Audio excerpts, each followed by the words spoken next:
What's up, CFO gang? It's your boy J Tuck. Real Cowboys fans, stand up. Yo, salute to everyone in the chat, man. So today we're gonna do something a little different, you know what I'm saying? Because I'm off today, man. I'm taking a chill day, a mental health day, man. Make sure everyone out there, y'all use y'all PTO days up, man, and just chill and relax. Sometimes it's good just to get away. But I was cutting up some draft film for y'all, as y'all know we do here on this channel, and I said, you know what? I'm gonna do something for my people who support me, right? What we're gonna do today is gonna be kind of like a live stream, and we are going to watch some film of some prospects together as a family. So that way, it's not just me talking. I want to kind of get your guys' perspective of what you guys see. So go ahead, like, share, comment, let everybody know what we're doing right now. Y'all know I normally don't stream in the middle of the day, right? But I'm just off today chilling. So I said, what we're gonna do, we're gonna watch a few prospects, talk some draft stuff, man. And like I said, we're gonna analyze this together. And the first prospect I want to break down his film on is Steve Esteban, right? So if you do a lot of mock drafts, you might see a lot of people taking the guard out of TCU. Phenomenal talent, man. I've already cut up his film slightly. Can play left guard, can also play center. But what I also want to watch is the game film versus Michigan. So that way we're going to keep our eyes focused on two players, right? We're going to watch Steve Avila together, and we're going to also watch Mazi Smith together as a family as well. So I'm not going to stop and fast forward. I don't have the pointers and all that stuff that y'all normally see, so I'm not editing. This is a strictly film. We're going to watch it, probably spend about 10-12 minutes with this prospect, and we're going to transition over to another prospect, and if we got time, maybe another one. Then we're going to do a mock draft because it's Friday. I ain't got nothing to do today. I'm chilling, man. So we're going to do some stuff tonight with the family. So let's go ahead and get into the footage. Like I said, let everybody know, share, comment, and we're going to sit back and watch this and analyze these prospects as a family. Like I said, give me all of y'all feedback. But first, my guy Josh Sandberg has a question. Let me go ahead and answer your questions. Keep the draft questions coming. He says, what did he say? All right, he said, would you be okay with the Cowboys drafting Jack Campbell in the second if we do not get Drew Sanders round one? Yes, I'm okay with Jack Campbell in the second. I know a lot of people, and I think you just said Dan Quinn is at the Iowa Pro Day. So I'm okay with Jack Campbell in the second, not in the first. Now, to be honest with you guys, I know when I dropped my Drew Sanders video, he was kind of a first round talent. Now he's sliding a little bit. He's all over the place because I feel like what's happening with Drew Sanders is a lot of NFL scouts can't find his true position. He's too small for an edge, but he's too unseasoned to be a linebacker. So where is he really going to play at, right? So it's like, I don't know. So, you know, that's the conversation to be had when it comes to Drew Sanders. So if Campbell is available, he is a solid middle linebacker. He's very LVE-ish. I think you mentioned his cone drill as well. So he got a lot of different things kind of going on. But I like Jack Campbell in the second round. Will I take him at 26?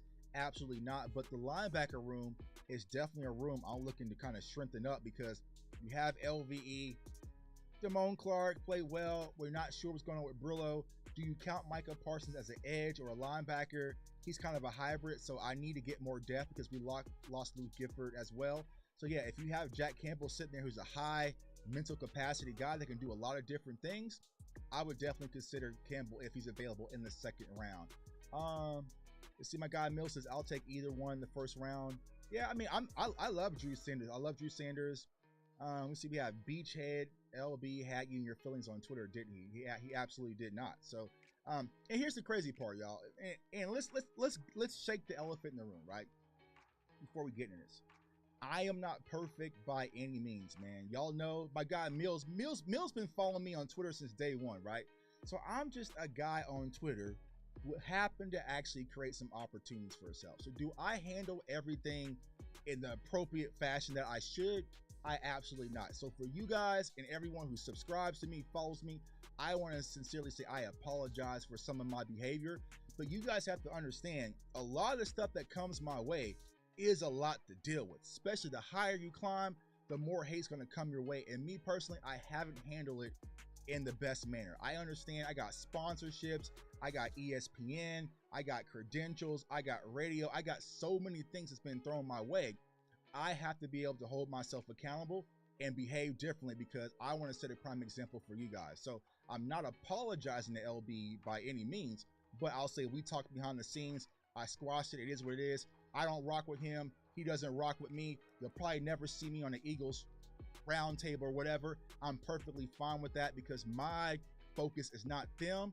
It's my community, the CF Go gang. The people's been supporting me from day one. So I want to kind of shake that elephant in the room. But forget all that. That ain't what we're here for. Let's go ahead and get into the film session. So, like I said, bro, here we're going to go. This is just straight through. I didn't edit any of this film. I'm just going to click play, and we're just going to watch. So you have Steve Avila. He's your left guard. So he's number 79. And some of these plays are going to come quick. Because like I said, I didn't chop it. So let me pause. I can pause it. All right. So boom, he's right there. He's your left guard, number 79 right there. And I think you have Mazi lined up over the center. So really want you guys to focus on his footwork as we've been teaching, his hand placement, his explosion. But also, if you want to as well from a defensive perspective, watch Mazi as well in the trenches. And just tell me what y'all see. Combo block there. Oh, my volume is low. Volume low. Volume low. Boom. So he kind of got handled on that play a little bit. Slight push there. Tossed a little bit, right? So yeah. I know some people's watching Mazi. Hold on, let me turn my mic up. I'm in chill mode. Yeah, so he's kind of getting pushed around a little bit right there. But you know, for the most part, solid base. But I think the good attraction when it comes to Avila specifically is that he can play left guard and he can also play center. So, and the QJ is in the film too. Oh, Quentin Johnston. Yeah, I've already broken down Quentin Johnston. I have that film. It's on the channel. Quentin Johnston was one of the first prospects that I did. But you can also, guys, we can also watch the running back Keandre Miller because we're doing a lot of mock drafts. And if you watched the draft show last night, right, that was a conversation about drafting Keandre Miller to be your bell cow back. So we got a lot of prospects. We got Keandre Miller at the running back position. You got Steve Avila Esteban here, and you also got Mazi Smith in the trenches as well. So we got 3 prospects that's kind of been tied to the Cowboys that we can watch. Are you at the draft in KC? Yes, I will be there. I will be there in the draft in KC. I will be back in the media room, but I'm gonna be out and about, man. So for everyone who's coming into town, let me know ahead of time so that way I can meet up with you guys. I definitely want to meet up with everybody, but it's going to be a fun time in Kansas City. Let's watch this rep here.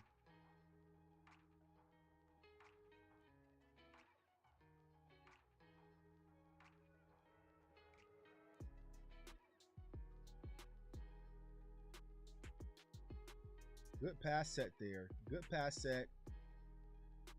Good base. Now, I said I wasn't going to do this, but let me stop rewinding and pause it because we'll be here all day. But good base, good hands, good leverage there. And then Max Duggan's just doing his Tim Tebow impression right there. So, I mean, if you guys want, y'all can watch Max Duggan for the most part.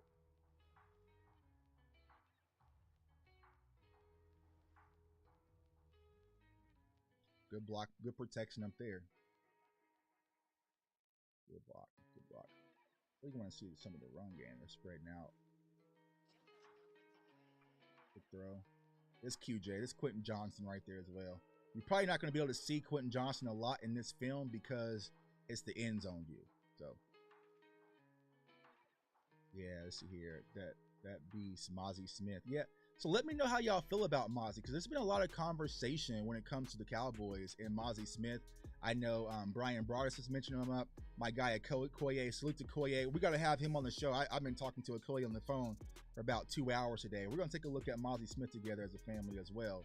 I like Mazi Smith, but would you guys take Mazi Smith at 26? I don't know.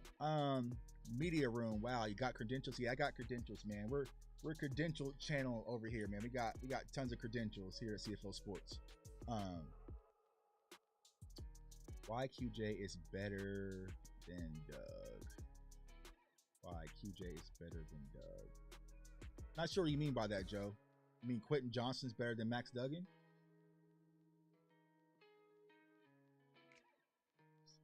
See, And we talked about this last night. Like I said, this wasn't going to be a Max Duggan video. But like I said, we got multiple prospects that the Cowboys could consider right here.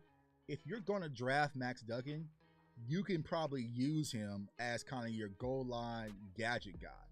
Me, honestly, I don't see him getting drafted, but he's a very hard-nosed, tough kid. I like his moxie. I like everything he brings.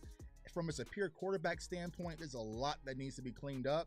But if you kind of just want just like a ball player to toss on the roster, see that? Look at that. See? Boom. Example, right? Perfect segue. Perfect segue right there, right?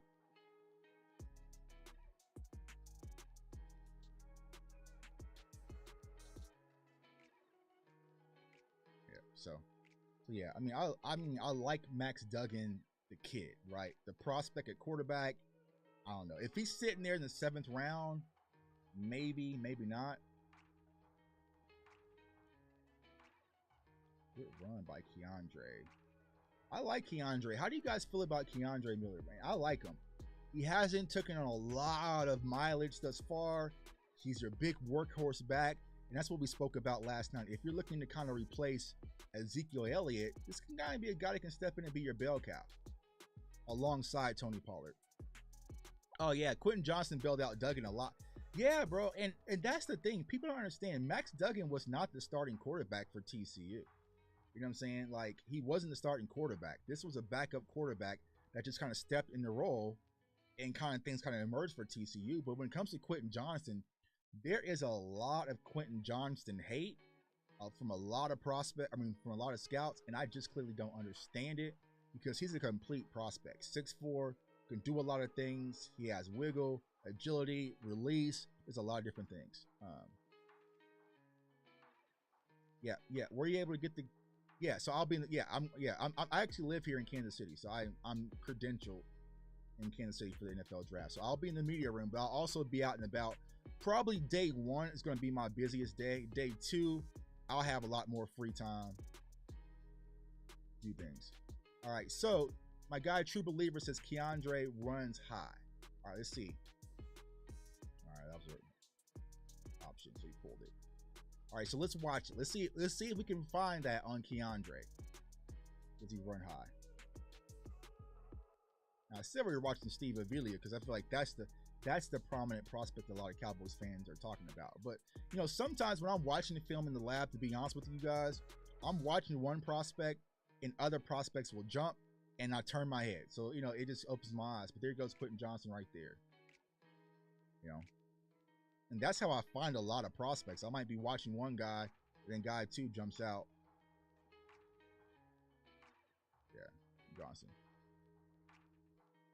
Let's see here. Duggan can be used in the way the Saints use their guy, Swiss Army knife.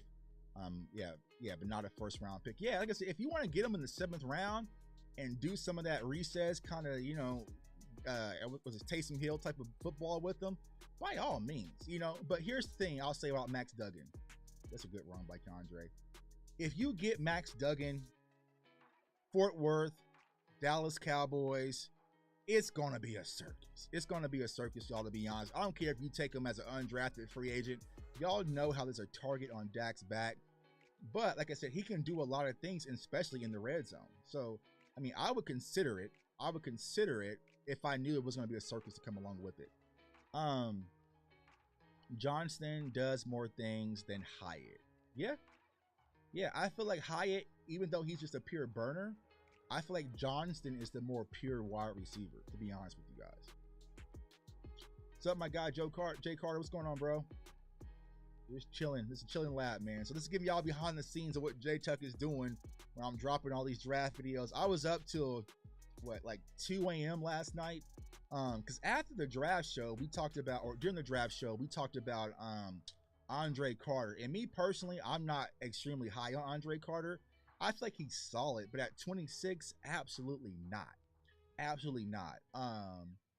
But I went back and watched him last night to probably like 2 more games. And we can watch him if y'all want. Let me know in the chat what prospects y'all want to watch, and I'll see if I have the film on any of those prospects. But Andre Carter, he just doesn't jump for me, especially not for a 26 pick. Round 2, absolutely yes, but round 1, nah. Are you partnering with anybody at the draft? No, it'll just be me and my guy Darren Smith, man. So it'll be part of the radio, man. So I'm part of the radio here in Kansas City, KLKC Radio, ESPN Kansas City. Catch me every Sunday with my guy Darren Smith on the ship.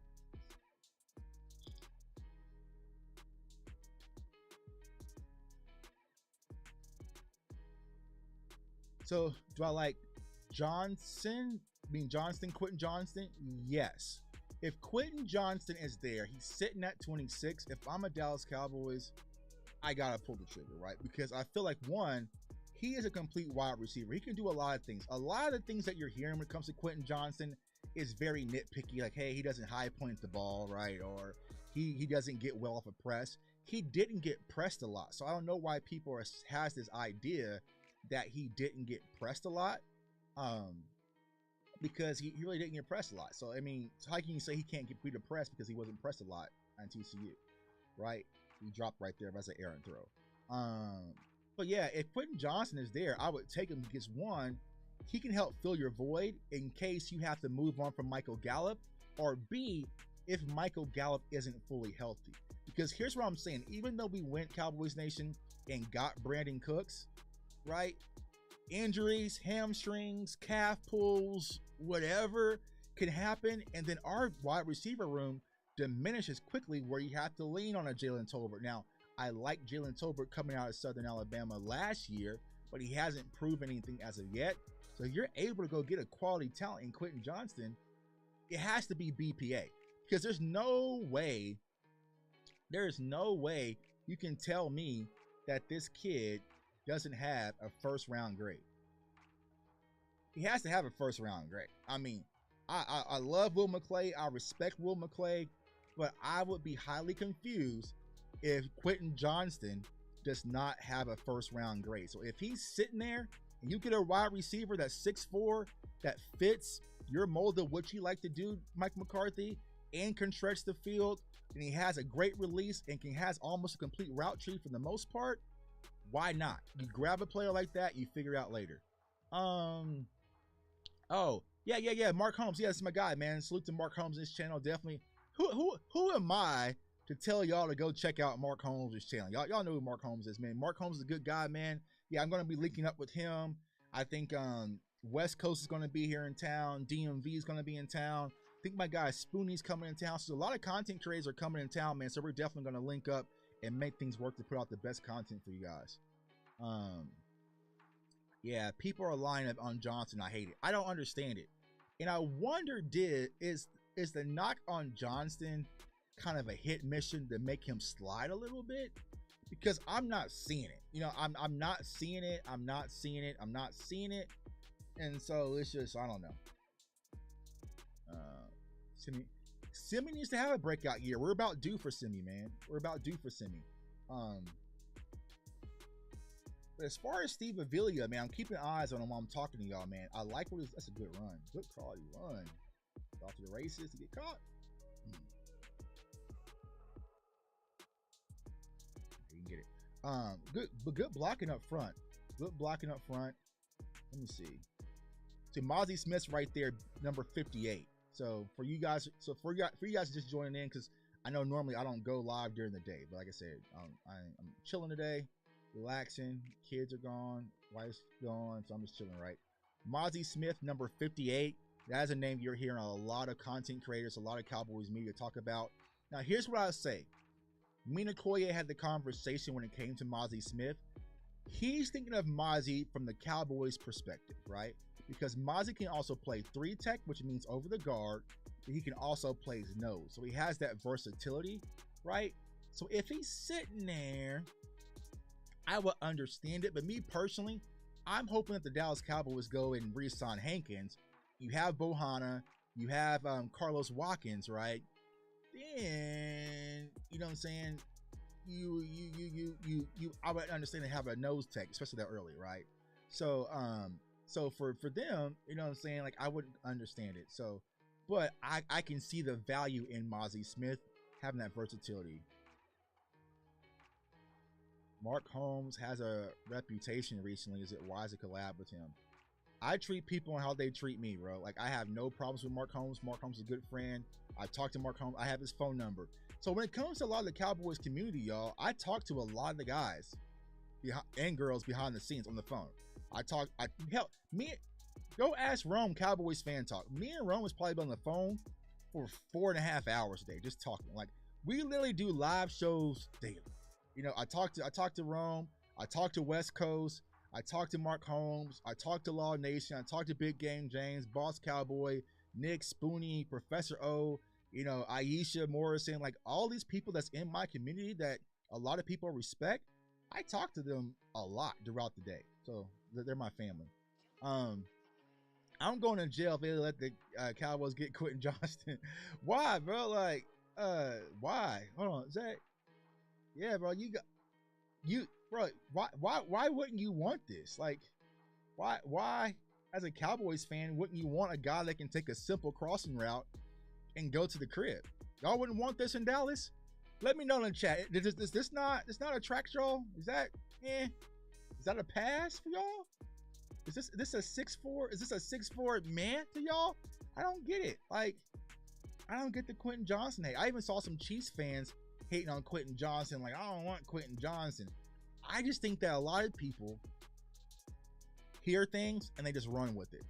You know what I'm saying? Boom. Look at that, bro. Off to the races. That's 6'4". Who's FJ? I don't know who FJ. I have no idea who FJ is. Yeah. So, yeah, I don't know. I don't understand the Quentin Johnston hate, man. I really don't. I feel like it's kind of a hit mission to make him slide in the draft. But, now, is he a punishing guy? But he has all the tools. Yak, decent route tree, 6'4". Like, I've seen this kid. If you go back to him on Twitter, right? Because y'all know I cover the Kansas Jayhawks. I was in the press box and I was covering TCU versus KU because it was on College Game Day. And Quentin Johnston just went chaotic. Like, he really just took over and dominated that game. And I tweeted, this kid is just like, can anyone stop him? Like, they were double teaming, they were bracking him. Like, he's just going off, right? And that really kind of put me on the value of this kid. And then I watched him in the Big 12 championship and so on. I love a lot of different things when it comes to Quentin Johnston. Let's see here. Yeah, I have no idea who Frank Joseph is. Giants will pick him up if he's here. Yeah, I think the Giants will. A lot of the mocks have Quentin Johnston going to the Giants. Or I seen mocks where we pass on Quentin Johnston. I want the wide receiver from Ohio State available at 26. Yeah, Jackson Smith. I like Jackson Smith. But here you go. Here's the question, guys and girls. Are we pressing for wide receiver as much with Brandon Cook's addition? Or can we kind of relax on a little bit? Because y'all know I'm super high on Josh Downs. I like Josh Downs. I love Josh Downs as a prospect. I think as of now, he's a day 2 prospect. So he'll be a guy I would go in and grab and be perfectly fine with it. So I feel like I love Zay Flowers. I love Quentin Johnston. I love, I'm not really high on Addison, but I love Jackson Smith. But now with the kind of, Brandon Cook's addition, I might not have to press. But, those people who hate on Johnson will also hate on Randy Moss as a prospect. Yeah. My guy DMV, we had talked about that as well. It's like, but here's the thing. A lot of draft people, rightfully so. All right, let me go here. I'm going to go solo. Let me know who you guys want to watch up next. I got some more. List some prospects below, and I'll get them loaded up, and we can watch some other prospects. But let me know when you guys watch Steve Avila, Keandre Miller, Mazi Smith, and also Quentin Johnston. What's y'all thoughts, man? Let me know down below. Kind of flashing through because I've already cheated. I've already watched Avila 1,000 times, right? But I wanted you guys to see it because to be honest with me, like cutting offensive line film for YouTube videos, a lot of people really don't like it because it's not flashy, it's not sexy, right? It's very technical. So that's why I want to do it this way. But let me know what's your thoughts. And also, Let me know some other prospects y'all want me to drop here in a second. We can go through their film, and I'll answer your questions. Appreciate you. Yeah. But here's the thing. That is Vach's terminology for he really likes the guy. What's that terminology for he really likes the guy? Not sure. Salute to my guy Vach, man, my brother Vach. But yeah, but what you gotta understand, y'all, when it comes to draft season, right? And I'll say this because I said it, in other videos. It's very trendy right now. So now everybody, especially in the content space, is trying to jump in and do draft. But there's a lot of work. There's a lot of work that goes into it that, you know what I'm saying, to actually know what you're talking about. And I'm never going to poo-poo you guys and come here and talking about prospecting stuff I ain't watch or I really study, right? So you really have to roll up your sleeves, right? And not a lot of people roll up their sleeves and really do the work. So when you're going through PFF, you're going through the mock drafts, right? A lot of people just go off what they read, right? So a lot of people might, read one website at CBS Sports and it says Quentin Johnston struggles with press coverage, right? And they run with that, you know what I'm saying? So it causes this whole ripple effect. But me personally, if I don't see it, I can't say it. You know what I'm saying? That's how I am. So when I dropped the Darnell Washington video the other day, I can't come out and sell you guys of Darnell Washington being this guy that's a mismatch nightmare and he's a good zone setter and he can do all these different things, and it's not on the film. If it's not on the film and I can't show my work, I am not going to present it to you guys. So if I'm ever talking about a prospect, it's something I've seen with my own eyes through the film. Like, I like to show my work. So that's just how I work, right? Because I don't want to mislead you guys. You know what I'm saying? Like, I don't want to mislead you guys. So, hey, what's going on, Joe?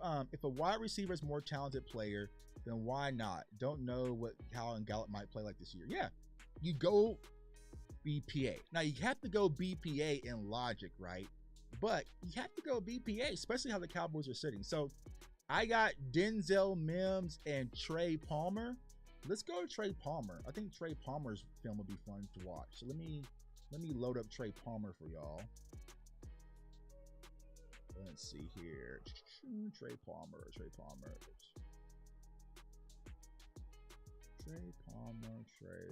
Do I have Trey Palmer? Let me see.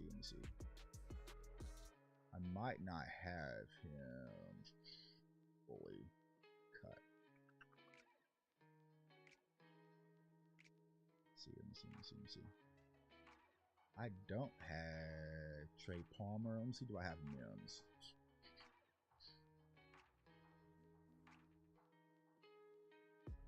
I got Marvin Mims. I don't have Trey Palmer loaded. So, and I don't want to cut and edit and do all that. So, let me see.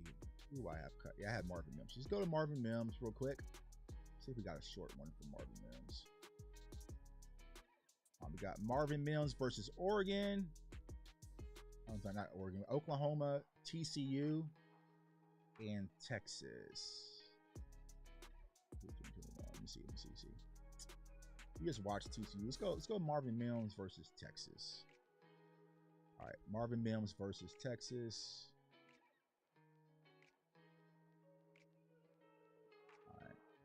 All right, so let's get it. We are going to watch Marvin Mims, wide receiver out of OU. Let's see, you seeing my mic is low. I need to turn up a bit. Check. So I like Marvin Mims, and Marvin Mims is a name that a lot of people are starting to hear. You know what I'm saying? His name is starting to buzz to possibly being a first round prospect. So I know some scouts kind of like him. Now I have a second round grade on Mims, but if Mims slides up in that first round, he can push a lot of those core guys that we're talking about, maybe to the back a little bit. So definitely keep an eye out on Marvin Mims. I still think he's going to be a day 2 guy. But if someone reaches, right? Because all it takes is for one team to reach. And with this draft class, it's not a lot of separation, to be honest with y'all. You know what I'm saying? So, you have Quentin Johnston. So, like, Quentin Johnston on some people's boards is wide receiver 1. On some people, he's wide receiver 5. You have Jackson Smith. You have Jordan Addison. Some people like Jalen Hyatt. Some people like Zay Flowers. A lot of people like Josh Downs. You have Marvin Mims. So, when you have that cluster, it's really going to come down to the teams and what they like.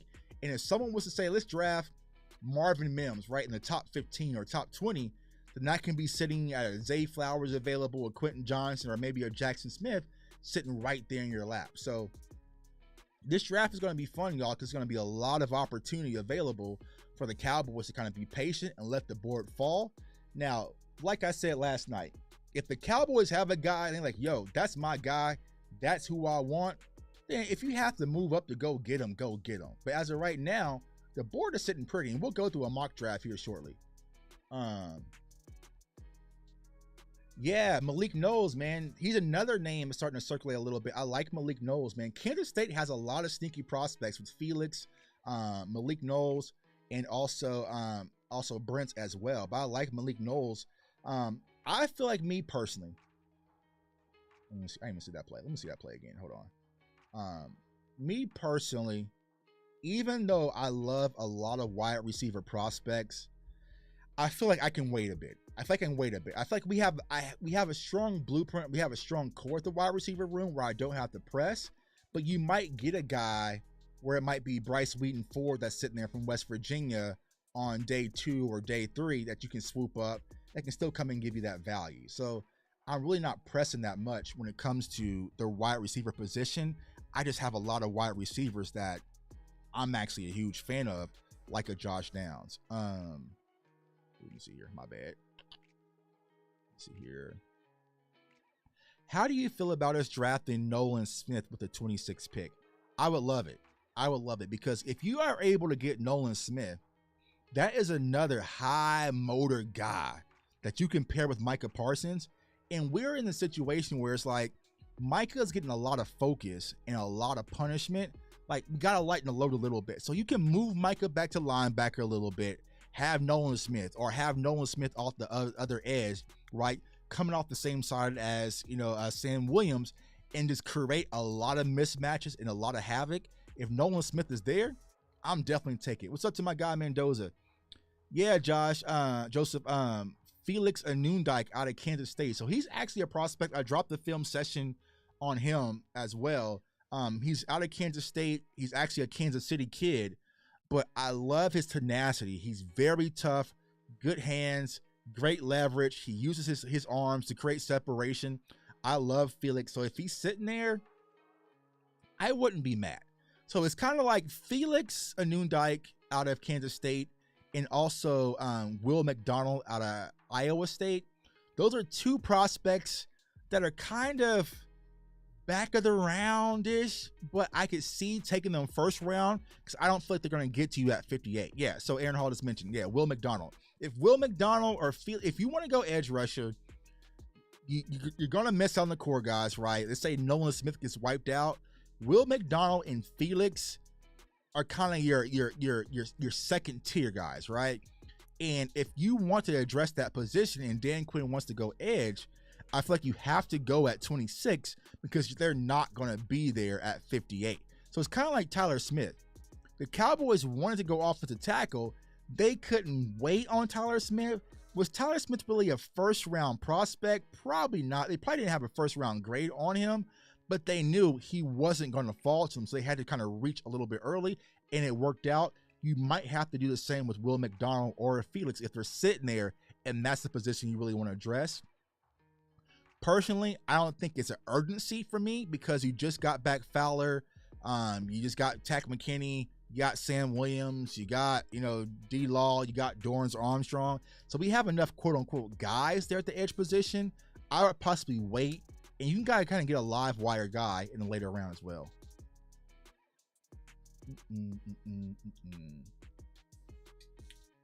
So what are you guys noticing when you're watching Mims? And there's another prospect you guys can also watch in this film. He's a guy I already cut up. He is Anton Harrison Jr. So he's the left tackle for the Oklahoma Sooners. So watch him as well. You can also watch Mims. There's also Overshin, the linebacker. I think he's 41 out there. Just a few guys you can watch all in the same film.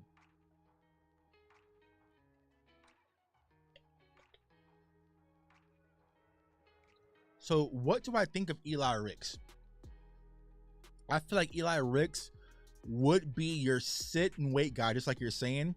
You got Gilmore, but is Gilmore going to be a long-term solution or a short-term solution? I'm thinking he's more short-term. So you can have Eli Ricks, kind of let him, like you said, groom up under Gilmore.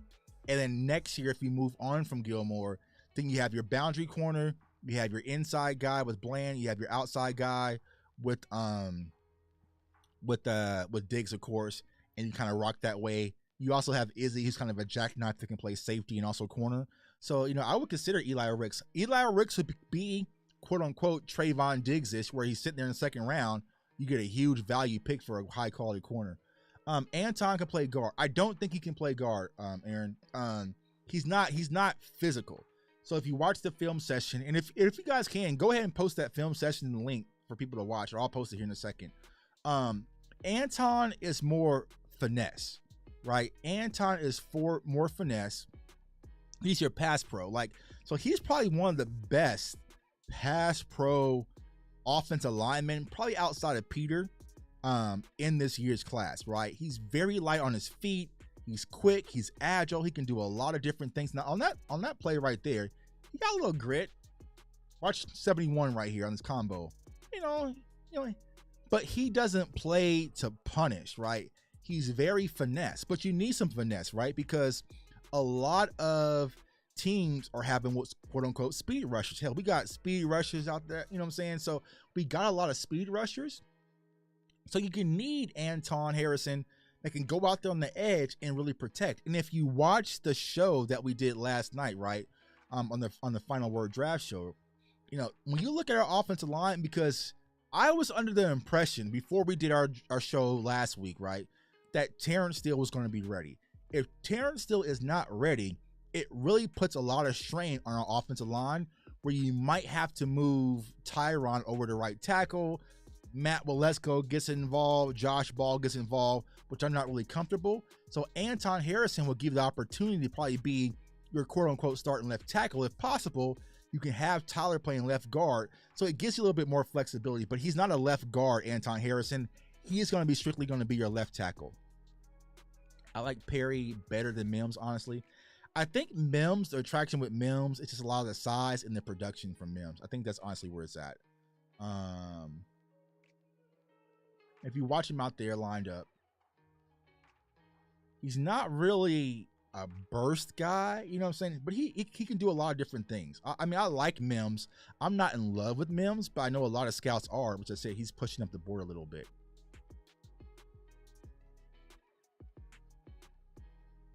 Let's see. And throw the ball his way, man. We're trying to watch some film, man. Throwing the ball his way. So yeah. So I cut up his film, Anton Harrison, because I like the kid, right? He's very, I would say, agile, very quick feet, very technically sound, and pass pro. But he's not going to be your grind guy, right? But if you get a kid like Anton Harrison Jr., you lock him up in a room with, Duke Mayweather, you might get you one hell of a prospect. You know what I'm saying?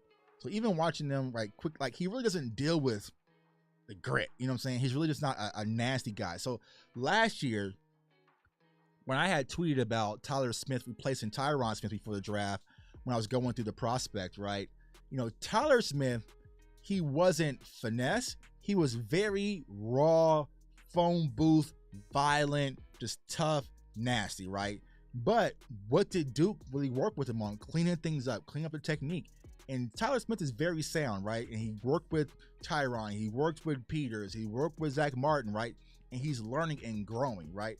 I feel like when it comes to Anton Harrison, you probably will have a shorter learning curve. If you can put a mean streak inside Anton Harrison, you'll probably have the best tackle in this year's class, to be honest with you. Let's see here. Oh, okay. So Duke posted an impressive video of Steele working out and looked pretty healthy. So yeah. So if that's the case, then I would understand it. That was a stupid throw.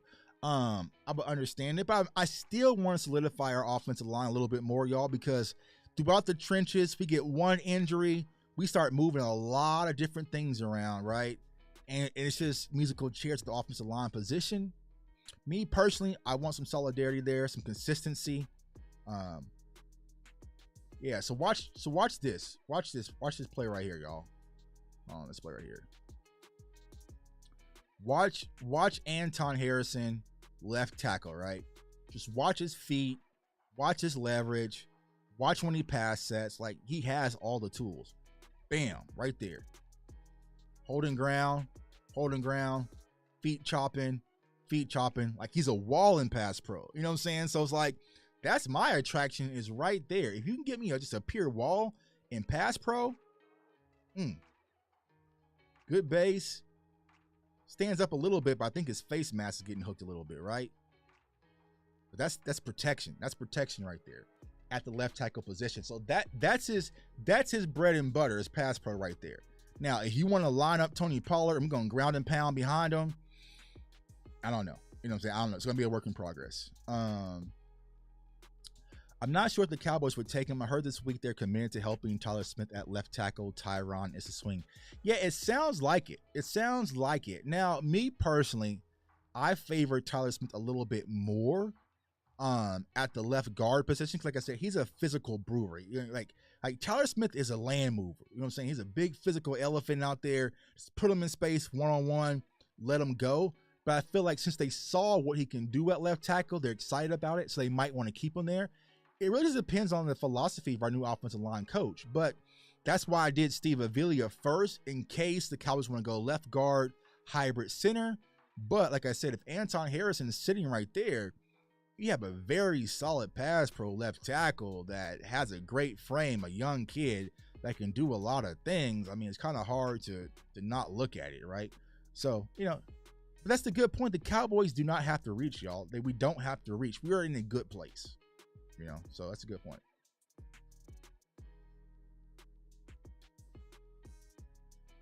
Kind of got whipped a little bit right there, but he's buying time. Bam. Fighting. Kind of got off balance right there, right? But that's more than enough time to throw the ball. So good from Anton Harrison. Like, I love his pass reps. Run reps leaves a little bit to be desired. My guy Nick, man, appreciate the super chats. It's up, Tuck. Hope you're good. I love the fact the Cowboys in a spot where they can draft the best player available. We can grab whoever ends up dropping. Yeah, we don't have to press, because here's the thing I've been trying to explain to y'all. Going into last year, right? Last year's draft, what were we talking about? We lost Emari Cooper, got to get a wide receiver, got to get a wide receiver. They didn't even impress on a wide receiver till round 4. You see what I'm saying? Go back to 2021, right? We need a corner. We need a quarter. J.C. Horn, Patrick Surtain, right? We didn't press and go with Caleb Farley. We went with Micah Parsons. You know what I'm saying? So the Cowboys kind of have this thing where they really don't go into the draft and press. And now we're finally in a situation where we don't have to press at all. We should be sitting pretty coming into the draft. Yeah. So Coburn, Coburn. So he is the nose tackle for Texas. He's out there as well. I think he's, I don't see his number. I can't see it from this angle. But yeah, Coburn's another big. You also have Adormo, what's his name? Adormo, out of Texas. Let's do 2 defensive tackles in the inside, and they're quote unquote run stoppers. And so I like Keandre Coburn. He's kind of been my sleeper for like a nose tackle, like on day 2 or day 3, more than likely, right? So I think it's right there.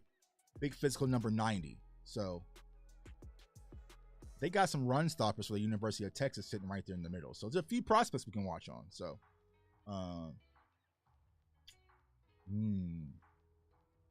yeah, my guy J Ross says, I'm liking the idea of going O-line in the first. Honestly, I wasn't for it at first, but then now once I kind of talked it out, I'm with it. Because that's the thing, and a lot of people don't understand this, y'all. The drafting is a draft process. You know what I'm saying? There's been times where I've loved players right now in March, and then by the time I got to, almost April, almost past tax season, I'm like, nah, I'm out. Because you watch so much, you learn so much, you're diving deep. I get more film access. I might watch, this might be, let's say, Anton Harrison's greatest game ever. You know what I'm saying? This is his most amazing game. So if I watch this Texas tape, and I'm like, Anton Harrison, that's my favorite prospect. He was killing it versus Texas, right? And all of a sudden, 3 weeks later, I get emailed some Anton Harrison film versus TCU. I might say like, nah, bro, he's trash. So it's a process. Don't rush the process, y'all. But I'm always a proponent of trusting your eyes, trusting your instincts. A lot of us, even though we didn't play football at the NFL level, I played college football. A lot of you guys play high school college football. Trust your eyes, man, and just go off of that. You know what I'm saying? What's up, my guy? I appreciate you. Tyree Wilson couldn't participate in his pro day due to his foot healing up. So it's going to be interesting what happens with Tyree Wilson, man, because I know he was kind of quote unquote, edge rusher too, after Will Anderson, but his momentum has slowed down a little bit where I'm not hearing a lot of hype. So he could slide when he's like the 26. I doubt it, but you're just not hearing a lot of hype that you heard around Wilson that you heard originally. Gave up a sack there. Where that sack comes from? Mims is wide open.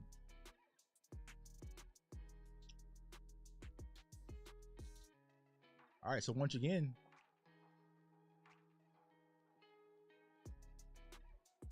let's watch it. So boom, you have Coburn right here, I believe. You have Anton Harrison right here.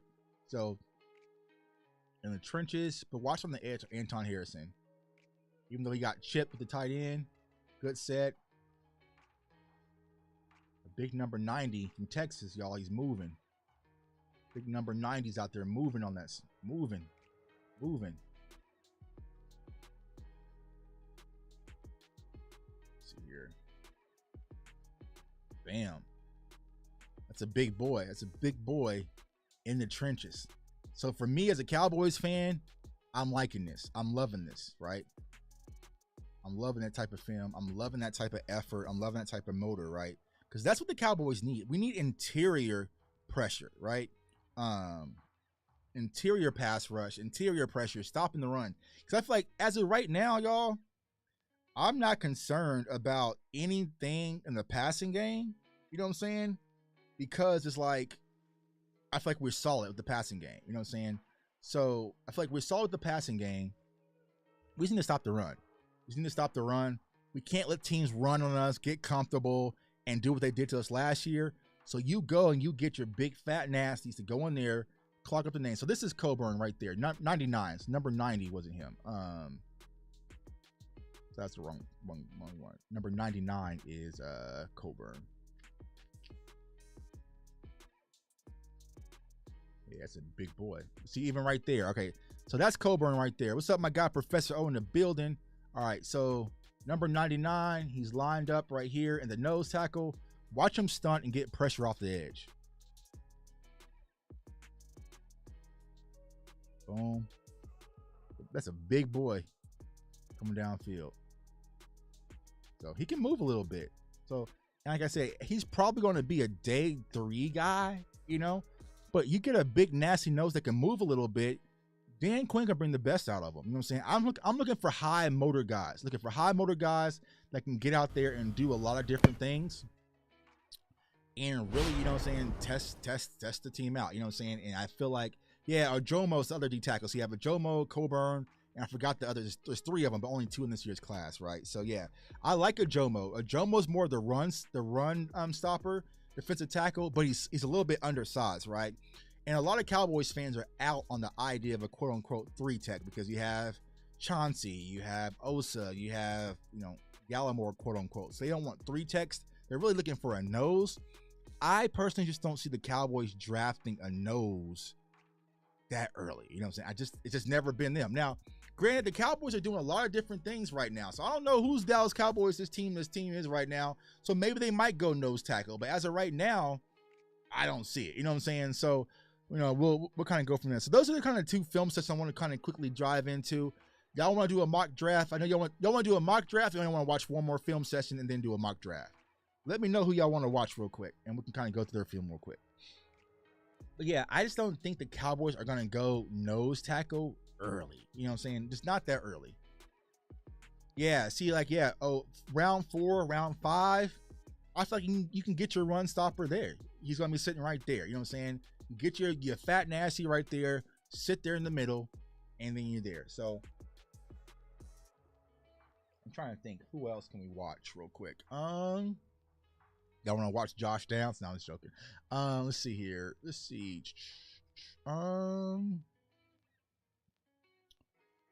Let's see. Dwayne McBride, running back. Let's look. Do I have McBride? I do have McBride. All right. Oh, I got you, bro. Let's watch some McBride.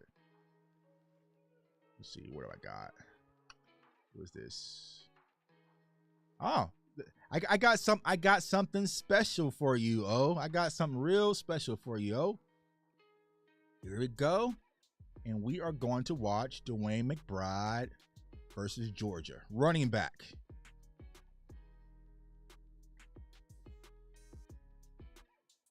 That's not him. And this is from 2021.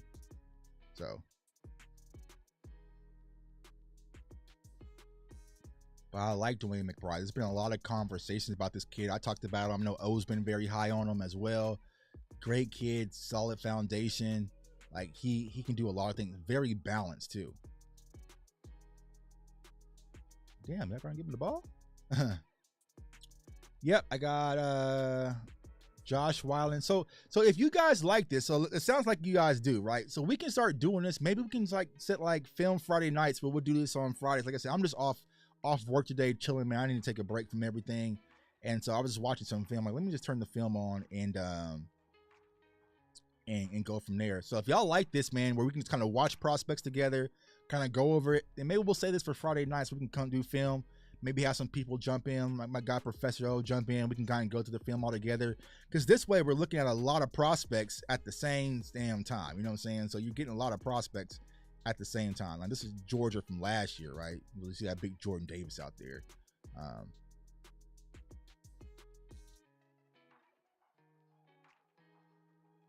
Kenny McIntosh, Jalen Carter right there in the trenches, man. Big Jalen Carter. I wish, you know, all that news was circulating about Jalen Carter, and you know, his pro day and all sorts of stuff. Like, maybe it's a possibility. Like, him sliding to 26 is a long slide, fam. You know what I'm saying? Like, you might have to move up to get Jalen Carter, you know. But it's like, man, if you gave Dan Quinn a weapon of mass destruction like Jalen Carter with this defense, dear God, bro. Like, dear God. Get Georgia out there beating up on these kids, man. Georgia out there beating up on UAB, oh. This ain't even fair. This ain't even no fair matchup, bro. This ain't even no fair matchup, man. Good stop and go there, though, McBride. Yeah, so we have Carter, you have Bill, you have Nolan Smith, you have Ringo, and Chris Smith all in the same film. So it's only going to be the the defensive side of the ball from Georgia, but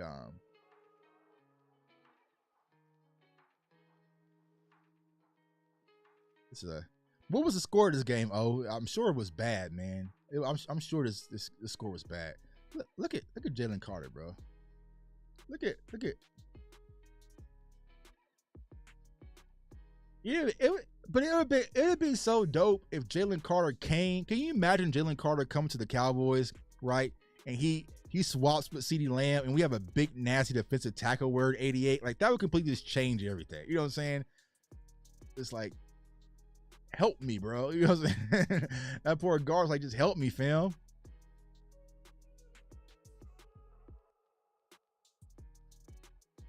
Let's see here. That moves on McBride. Oh, the stop and go. Let me see here.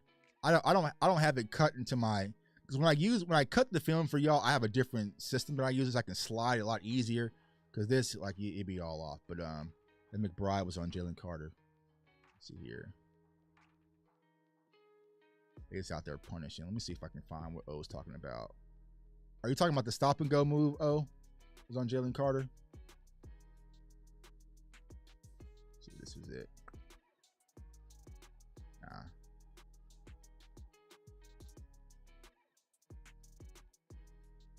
Let's watch him in pass pro here.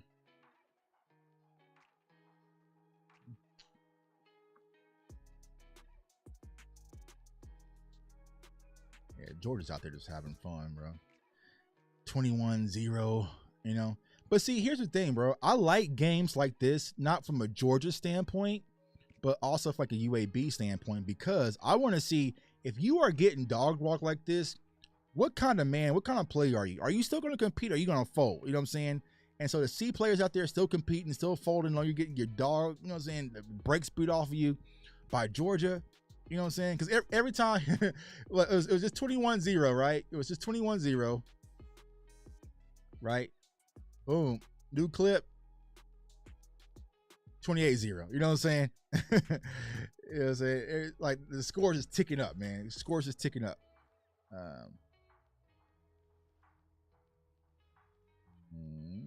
Deep shot. This is the first down play.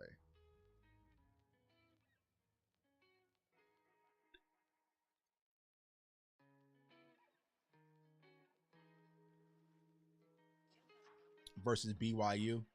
Was that this year?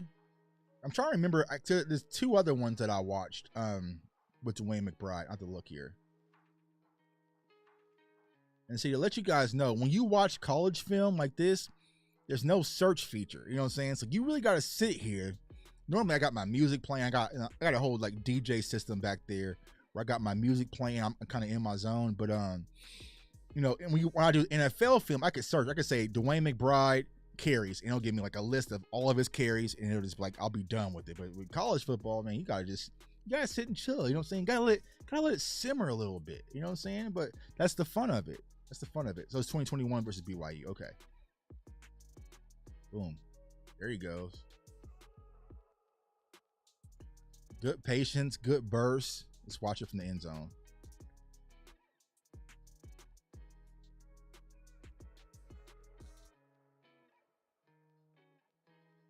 Yeah.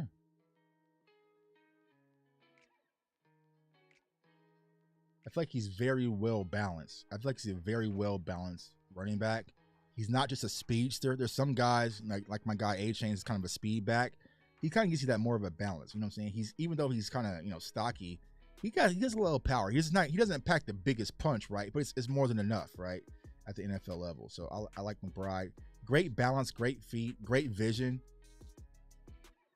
And here's what I'll say. Like I said in my video, I forgot whose video I did where we can be in a situation once again where I know we're talking about Gibbs and Bijan, but the best running back out of this class might be a day 2, a hell of a day 3 guy, because it's just so deep. It's really going to come down to just the opportunity. Who gets the most opportunity?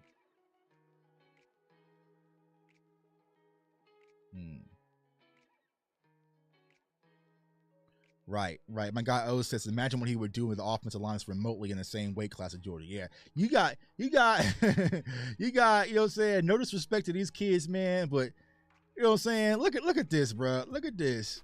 You know what I'm saying? This left guard right here. You get your right guard. Like, you know what I'm saying? This is free lunch for Georgia, man. You know what I'm saying? This is free lunch. You know, so get him behind some guys that actually got some power and can create some holes.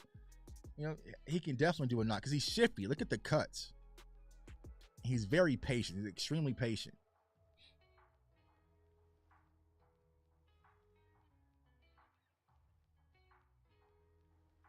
Yeah. They're running for dear life, man. They're running for dear life. You know what I'm saying? Let's just run for dear life.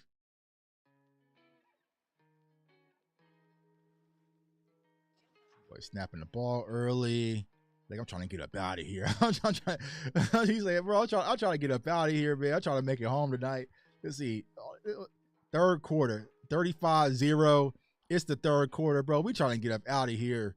You know? So, yeah. Your body's sore. You dealing with Jordan Davis and Jalen Carter. Like, coach, why'd you sign us up for this? Like, why? Like, why would you even put us out here? Like, Look at the size. Look at the size difference. Just look at the size difference right here, bro. Like, it's just, he got Kobe Dean out there too last year. So it's like, bro, this is all defensive line, first round picks out there versus me at left tackle. You know what I'm saying? Like, nah, bro. Like, I'm done. I'm done for the day, man. But like I said, I watch films like these to see how you're going to compete. You know what I'm saying? So.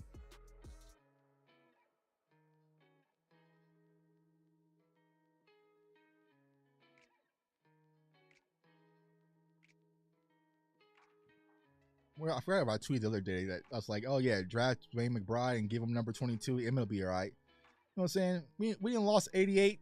So many different wide receivers, man. Get somebody 22, man. Emma get over it. We had 21 passed around. You got 88 passed around. 54 has been passed around. Get the next running back in Dallas, number 22. In honor of Emmitt Smith.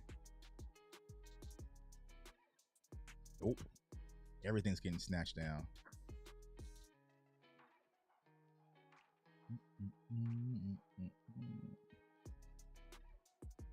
Yeah. But let me ask you this.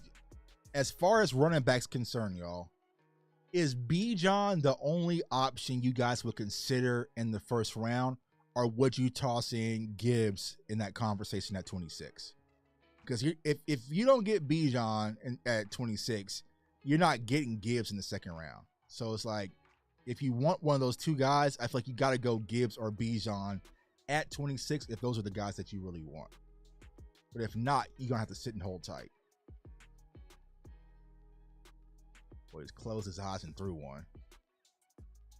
And like, these are the type of games when you're playing on Madden and you just ask for a friendly quit. Like, bro, let me get up out of this. You know what I'm saying? I gotta take my wife to dinner tonight. Like, let me just end this game, bro. Like, you got it, fam. You got it. Gibbs. So y'all would consider Gibbs at 26? Yeah, I have a first round grade on Gibbs. So that's what I'm saying. Because if the Cowboys are going like, you know what, we need a running back, and we're high on Bergeron, but let's say Bergeron gets sniped, and you got a first round grade on Gibbs, I would go get Gibbs because you're not going to get him at 58. So he's going to be gone. So it's either if those are your first round grades and those are your guys, I would understand. I would not be mad. I saw someone to say, I don't want to run it back at all in the first. J-Rod, let me know what's your thoughts on why you wouldn't want to run it back. Formal interview with the Cowboys. There we go.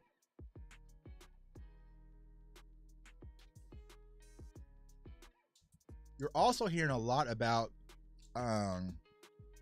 what's his name at Auburn, Tank Bigsby, and the Cowboys as well. And he's kind of your bell cow back as well. So him and Keandre Miller, who we watched earlier, those are kind of your bell cow guys that would be there on day two. I would say second round, third round is possibly. But you gotta remember though, last year though, once the running backs got sniped, let me go ahead and see. I'm trying to entertain y'all and talk to y'all. I'm missing out. Thanks, for that. Nice run by McBride. In the trenches.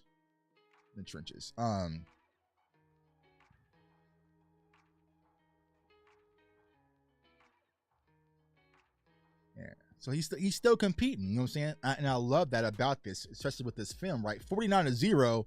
He could be like, bro, take me out of this. You know what I'm saying? But no, he's still out there competing, still out there, doing his thing. So Gibbs, I'm Gibbs at 26. If a running back is in the priority, it was in the cards. You know what I'm saying? But like I said, once again, it's all how the board falls. I said about a minute ago. Okay, we missed it.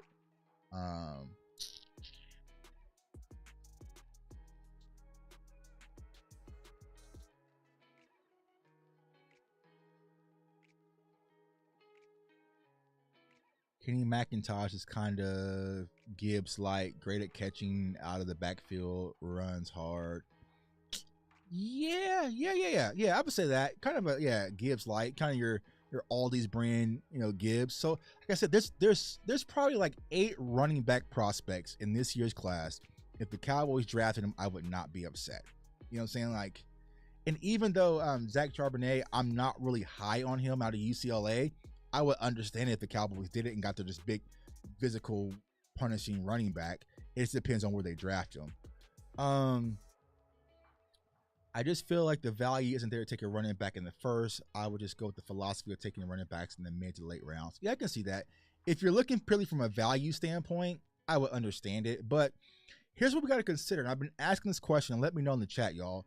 Do y'all think that Tony Pollard is the running back of the future? Or is he just the guy that the Cowboys did not want to get rid of this year and then giving him the Dalton Schultz treatment? That's what I don't understand. Because it's like, if Tony Pollard comes back, he's a shell of himself, right? We see what the running back market is going for as of right now. the Cowboys could either move on from Tony Pollard or, or maybe re-sign him from a lot cheaper. That's what I'm thinking. They gotta strongly consider running back, because you can get a running back, not maybe in the first round, but you can get a high quality guy that can be your workhorse back for the future. You have Malik Davis, you just add Rojo Jones, like you have some other guys in there and be perfectly fine. Now, for me, it's hard to gauge what the Cowboys are going to do with the running back position, because I don't know how they're going to use it when it comes to Mike McCarthy's philosophy. So I really don't understand what they're going to do with him and Schottenheimer. So until I see it, it's not going to make sense. But personally, y'all, I feel like the Cowboys will address the running back room in the draft. I feel like they will. I would be shocked if we don't take a running back, running back either day 1 or day 2 of the draft. I would be shocked. So it has to be in the cards somewhere. Yeah, I'm not looking at Gibbs and Bijan as running backs or weapons. Yeah, great point. Great point. So guys, you can get out in space and just let them do. It's going to open up a lot of different things. So I feel like you guys are 56-0. Dang, throwing the towel, bro. Oh, throwing a towel, man. Like, stop the bleeding. Stop the bleeding. All right, let's see another carry from him.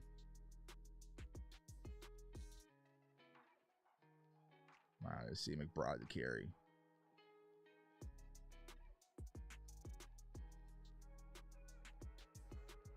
Get cut back. Yeah. 56-0, bro. Friendly quit. Comes downhill. He's willing to put his head down. He's not afraid of contact. Doesn't shy away from contact. Yeah, so my guy Mills says they just didn't want him gone. That's where I feel like. It's like I said, the Cowboys are that guy. They don't want to be with this girl, but they don't want nobody else to have her. So it's like, no, what? Fine, I'll move in with you. Whatever. You know what I'm saying? It's like, I just don't think they really like, Tony Pollard's our guy. That's our future running back. We're gonna sign him. Like, nope, they just didn't want anyone else to snag him. And honestly, if Tony Pollard would hit the market, I don't think his value would have probably been that high, especially coming off the leg injury.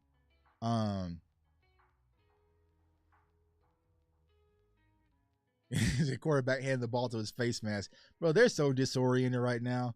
Let's see here. I agree Bijan's a weapon. He's more a prototypical running back of this era. Workhorse or bell cow backs really don't exist. Yeah, so you can combine it, right? Combine it with Tony Pollard, you know what I'm saying? And also Malik Davis or whoever, and kind of get your carries and your load from there and be perfectly fine. So I'm thinking the Cowboys will address it, y'all. I think they will. I would be shocked if they didn't, to be honest with you.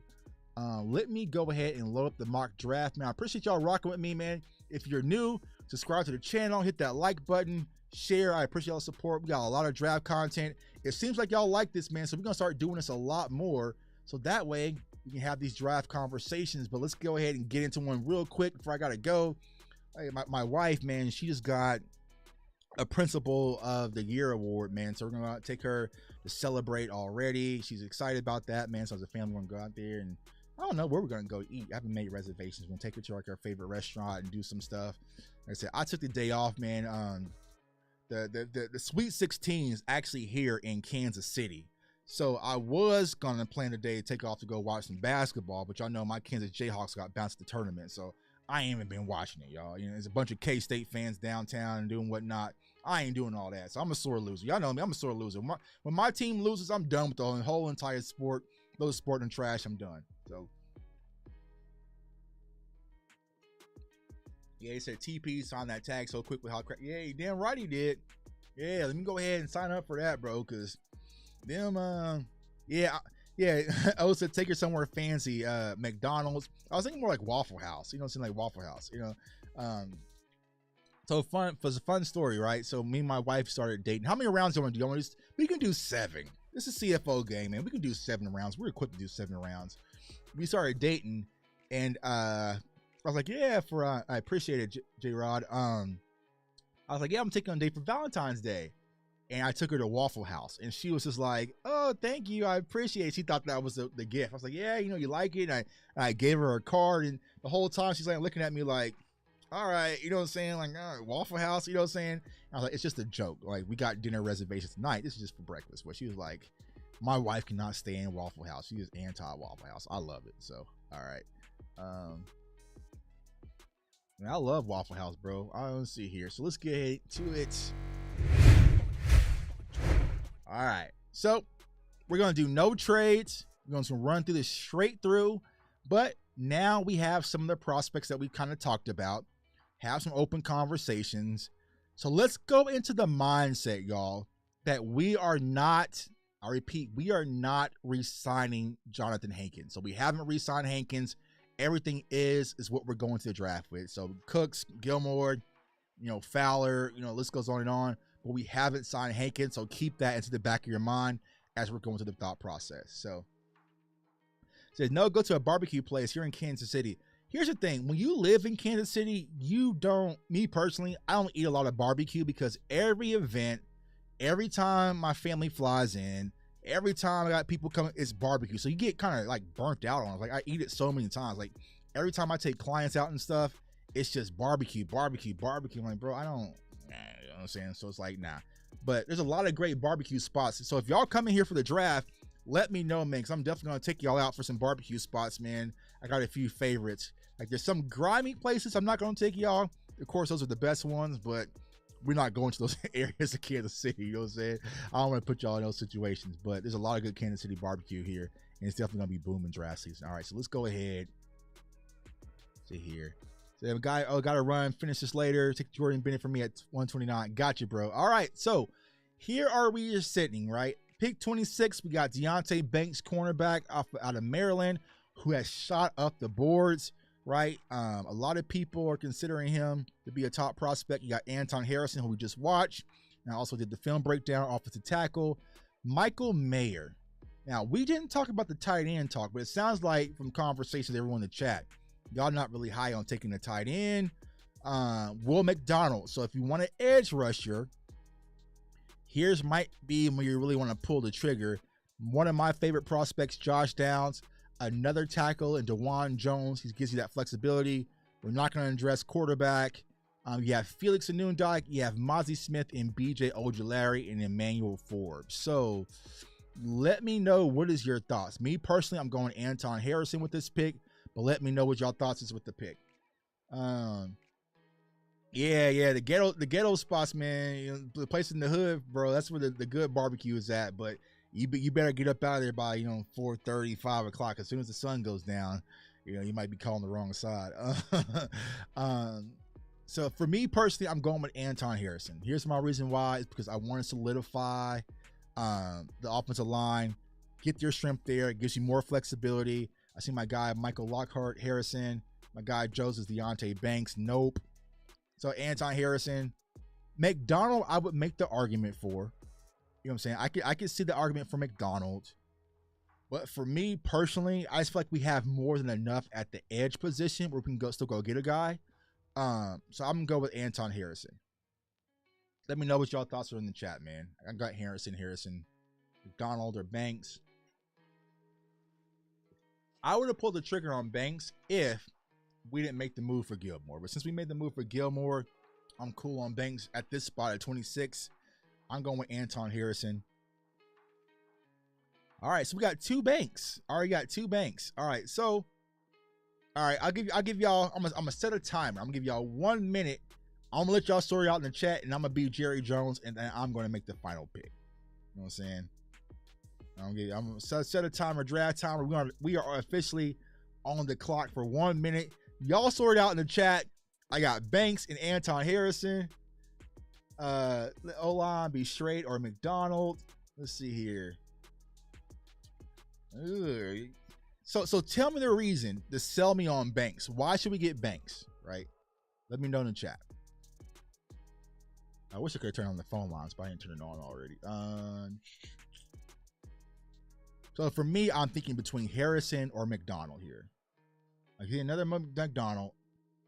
You know what? I like McDonald. I'm Jerry Jones. I'm going to go with the edge rusher, Will McDonald. We were at his pro day. I think Dan Quinn's going to be high on his kid. Like I said, the reason why I would pull for him at 26 is because you're not going to get him at 58. So I'm going to go with Will McDonald. All right. Ooh, damn, that went hella fast. I got that on turbo mode. Now, we can look at addressing the offensive line. You have Andrew Voorhees. He's out. I hate this. I mean, I don't say I'm correct. I don't hate this kid's name. I hate trying to pronunciate this kid's name. I butcher it, but he's more of a center. Chandler Zavala, he'll be there later rounds. He's your big earth mover. You have Jared Patterson, quality guard out of Notre Dame. Let's look at the tackle position. You have Matthew Bergeron, your offensive tackle. Let's see here. And Jalen Duncan and Cody Mauch. Those would be the three I would consider here. It would be Matthew Bergeron if I'm going there. You ever gone to training camp? Always living out there in Cali and Cam went to it. Yeah, man. So I went to training camp. It was the 20. I didn't go last year, so the year before. I went to training camp to Oxnard for the very first time, man. And it was fun, but it was different because we're still kind of combing out that COVID year. So it was just kind of clunky. But I think last year was a lot better. So I'll probably be there at Oxnard this year for sure. I'm seeing Berg pick. Yeah, I would go with Matthew Bergeron right here to give you your tackle. Because if not, you guys gonna get wiped out here. So I'm going with Bergeron. Berg. He could, Aaron, but it's not a strong point. You know what I'm saying? He has played a little bit of guard, but not too much. Let's see here. So here, now we get interesting, right? Because I feel like we're playing at house money. So now you have Dwayne McBride's available. Jamie Robinson, y'all know I'm a Florida State guy. I haven't dropped his film, but I love Jamie Robinson. Versatile safety, can play a lot of different things. Let me see. Can we go here? Let me see. Berg does have some position flex. So I can see if I can pull up the let me see. I can't pull up the report. Let me see who we drafted. Let me see. Hold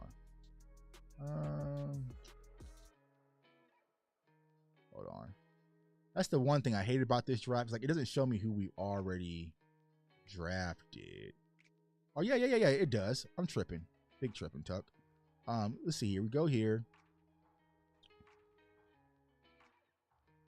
Boom. So here is his breakdown, right? So he's played a lot of left tackle. He's primary left tackle. Only a few snaps at left guard and also right tackle when it comes to Bergeron. But he played right tackle in 2020. So as far as left tackle, right tackle flex, you get a little bit of it. He's primary left tackle, not really a guard unless it's a in case of emergency, guys. So, so here's his breakdown, right? I forgot I can click on this. So 11 games, 12 games, 11 games. Only gave up 5 sacks, 4 hits, 3 hurries. 2021 was pretty much his best season. So like I said, he gives you your position flex a little bit, but I wouldn't lean too heavily on it. He's primarily going to be a left tackle. All right. So there we go. All right. So here we are. Campbell or a one tech, please. I don't know if Campbell is still there. Let's look. So linebackers. See, look at the linebacker room. Oh, what's up, my guy DMV in the building? What's going on, bro? We've been watching film, man. We've been in the lab, man. We watched 3 films. We doing mock drafts, man. We cutting up right now, man. It's having a blast. All right, so linebackers. DeMarvion Overshawn, who we just watched some film on slightly. You have Ivan Pace Jr., Cam Jones out of Indiana, Noel Sewell, who some people are high on, Henry Toto, Ventrell Miller. At the linebacker position, Campbell is gone. If we want to go get our nasty run stopper in defensive line, Moro Jomo is there, and then Keandre Coburn, who we just watched, is available as well. Do you get Coburn now, or do you sit a pick? Because you also have Jared Clark available as well for your nose tackle as well. So yeah, I would consider it. Now running backs. Let's look at running backs. Yeah, Dwayne McBride, who we just watched a second ago. Tank Bixby, bell cow back. Keandre Miller, bell cow. Tajay Spears, speedster, but has some knee injuries. Deuce Vaughn, speedster, was kind of light, but he has some ties to the Cowboys. His dad's a scout. Sean Tucker, who's complete running back, good in the receiving game, just ran a 4.5, right? Zach Evans, Chase Brown. So I would sit on running back as of right now. If it's me, you could take a risk, right? Because we're sitting here in the third. You do have still available Andrew Voorhees. Now, PFF is going to give you an F for this, but you can hold off and get you a pick there. Wide receiver, Michael Wilson, Parker Washington, Keyshawn Boutte, Jalen Reed.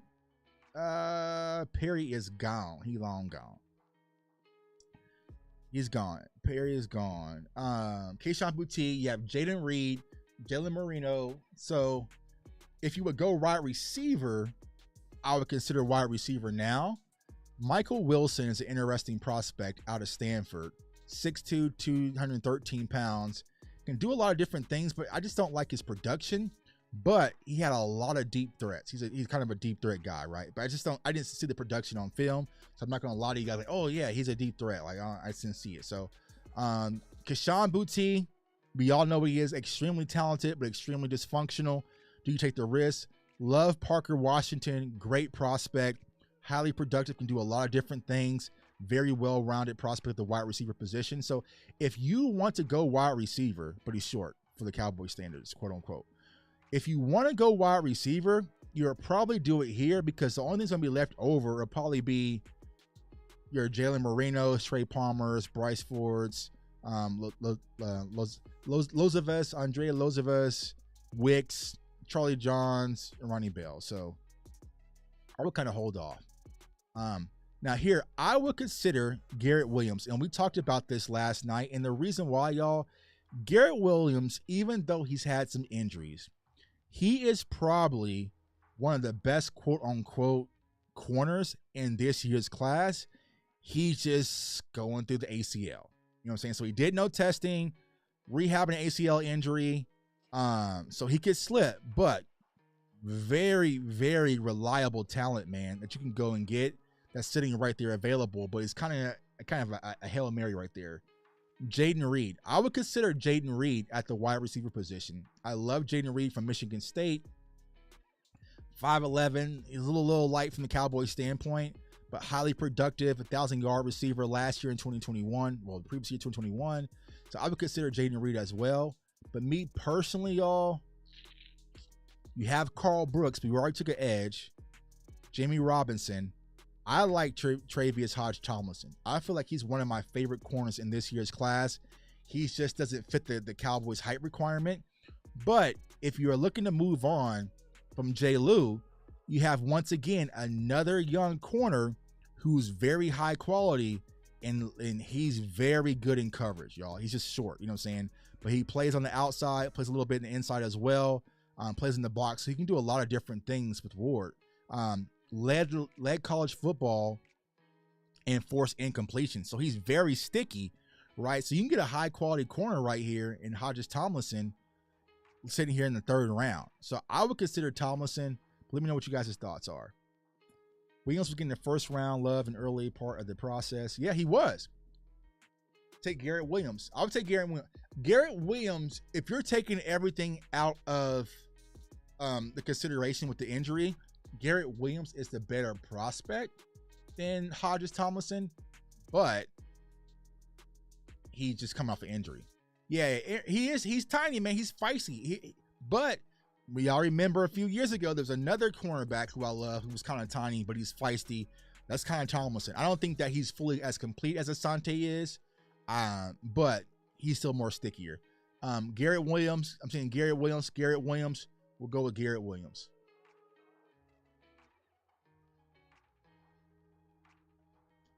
All right. So now where are we? Round 4. Round 4.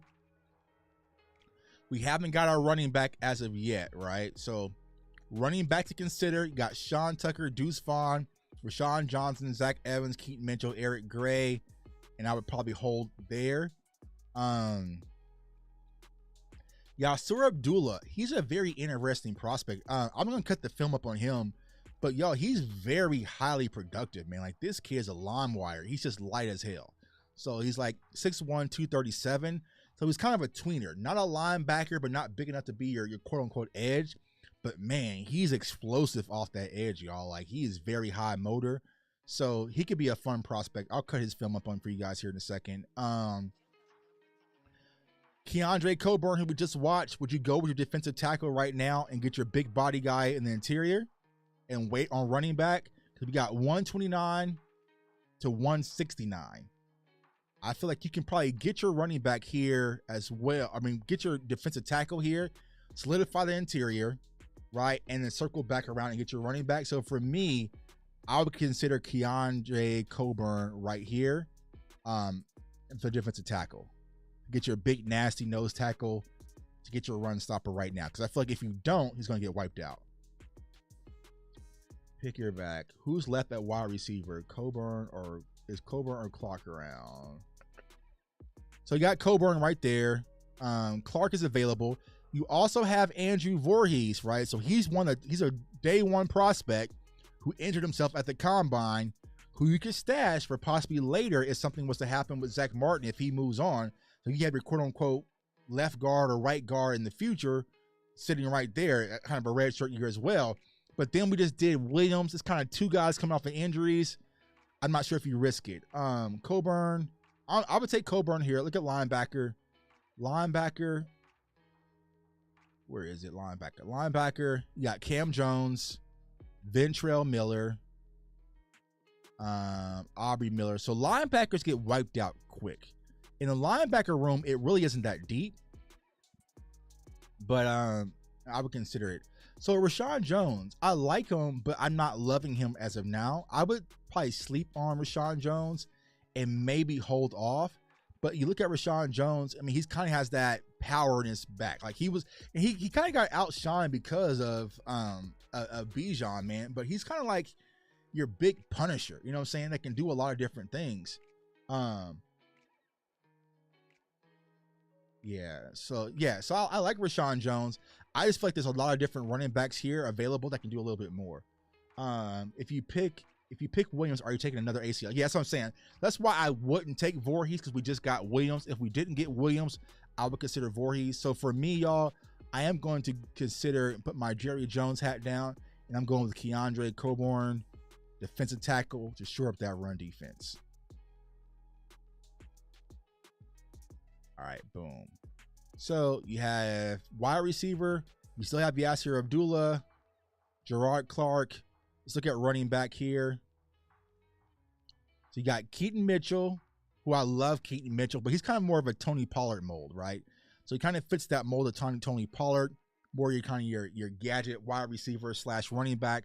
But man, he gets ghost. He gets ghost. So this could be, y'all, possibly your insurance policy if you want to move on from Tony Pollard, because he does a lot of Tony Pollard-like things. You know what I'm saying? So Keaton Mitchell sitting right there. Yeah, also returns kicks as well. So you got that aspect. Eric Gray, I know my guy DMV was very high on Eric Gray. He's kind of more of your balanced approach running back as well. So I would consider Eric Gray or Keaton Mitchell from going running back, or you might be able to hold off and get Muhammad Ibrahim, highly productive running back, 1,000-yard rusher this past season, 5'8", 203 pounds. So he's still kind of a smaller running back, man, but he can get ghost as well. So I would kind of hold off on him because he's going to be there in later rounds.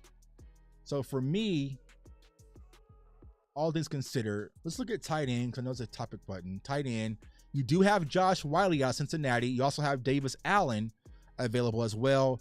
Brendan Strange. So you have Josh Wiley, 266, 248.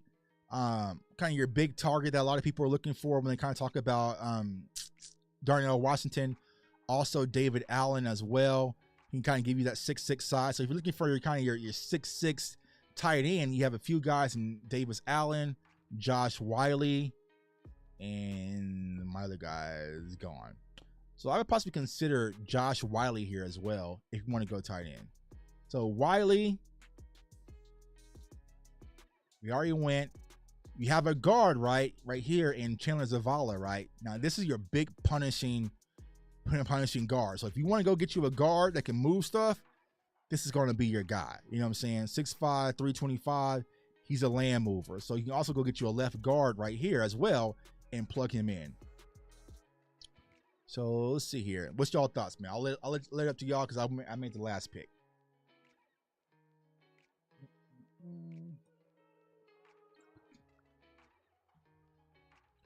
Yeah, he'll be here. Rodriguez will be there later as well. So I wouldn't reach on that for that position. We don't need another tackle. Wide receivers available. You do have Bryce Ford Wheaton available. Bryce Ford Wheaton is a very interesting prospect. He fits the mold. Everything looks like he should be able to give it a go, but it just didn't translate. Yeah. So Zavala is nasty, y'all. And I would go get another physical guy in the trenches.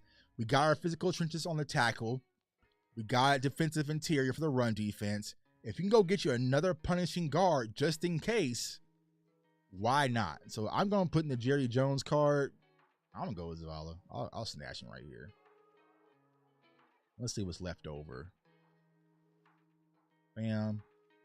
All right. So Javarius Owens. I love this safety prospect, but we're kind of stuck at safety. We got a lot of safeties there. Running back. Now, if y'all want to go get Muhammad, I would understand getting Muhammad. If you want to get your running back, tight ends getting a little tight. Yeah, we kind of got wiped out at tight end, so that's off the board pretty much, unless you want to go with Brenton Strange. But I'm really not a fan of him. Daniel Barker out of Michigan State, still not a fan. So I'm kind of wiped out at tight end.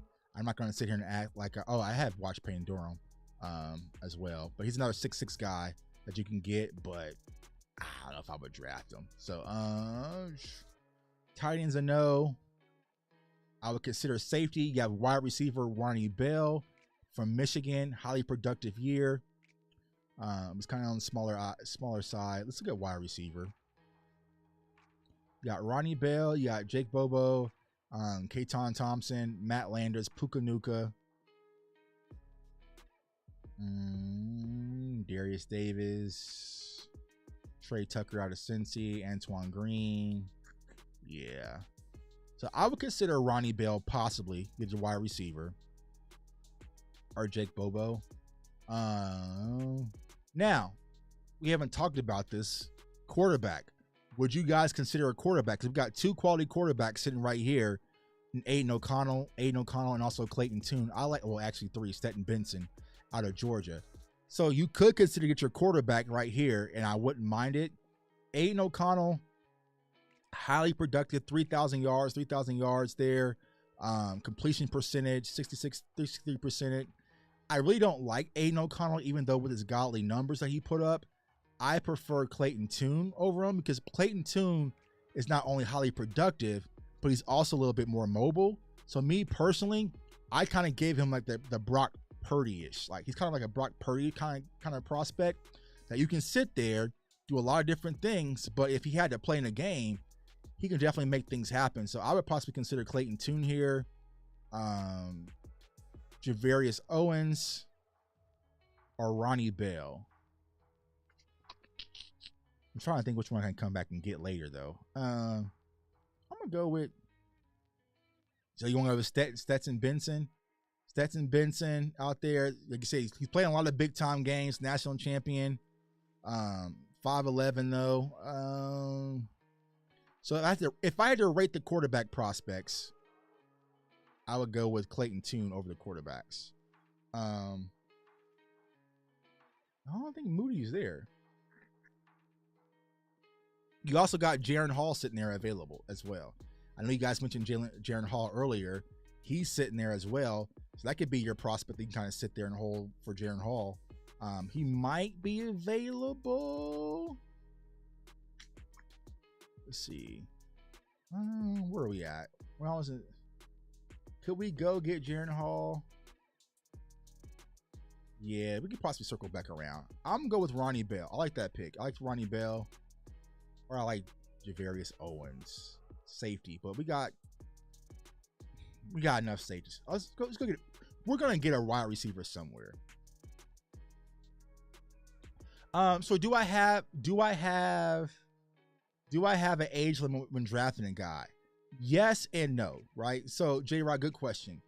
When it came to drafting, like the whole Dalton Kincaid situation, right? Dalton Kincaid is 24 years old. So for a first round prospect being that old, I'm just personally out on it because I feel like that's way too old. I mean, by the time he gets to his 5th year, he's definitely going to be 30, right? So from that standpoint in the first round, absolutely age does make a difference because you also got to have, some players had to grow into their man body and still grow a little bit. So you have a 21-year-old prospect, 22-year-old prospect, it makes a difference. Now in round 6, round 7, age ain't nothing but a number to me. You know what I'm saying? It really doesn't matter. So even though Stetson Bennett is older, I just don't feel like he's the better prospect. I feel like Clayton Tune is the better quarterback prospect that can actually turn to something. Stetson Bennett is going to be your quote-unquote guy. It's just going to be a career backup. You know what I'm saying? I feel like if there's anybody going to kind of step in, like I said, Brock Purdy-ish, it'll be Clayton Tune because he's more mobile. But you also have Hall, who we saw earlier. So I would go, we didn't go wide receiver. I think the Cowboys would go wide receiver. They're going to go a whole draft without drafting a wide receiver. I am going to go with Ronnie Bell here.